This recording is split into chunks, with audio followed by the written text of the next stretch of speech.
আসসালামু আলাইকুম রহমতুল্লাহ।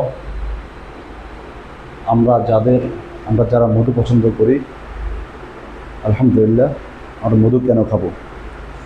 যারা মাসেরকে মাস ওষুধ খাচ্ছেন অনেক টাকা দিয়া, তো তারা যদি আমরা মধু খাই, ইনশাআল্লাহ আমাদের টাকা খরচ করা লাগবে না, আমাদের ডাক্তারের টাকা দেওয়া লাগবে না, আমাদের শারীরিক ইনশাআল্লাহ সুস্থ থাকবে।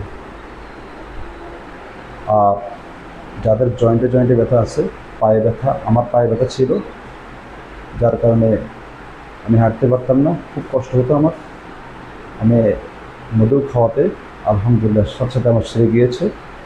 তো যাদের জয়েন্টে জয়েন্টে ব্যথা, মাজা ব্যথা, কোমরে ব্যথা, যাদের হাতে ব্যথা, পায়ে ব্যথা, ইনশাআল্লাহ দৈনিক সকাল 1 চামচ মধু, বিকালে 1 চামচ মধু খালে ইনশাআল্লাহ আপনার দেখবে সেরে যাবে। ইনশাআল্লাহ আপনার ভালো হয়ে যাবে সব।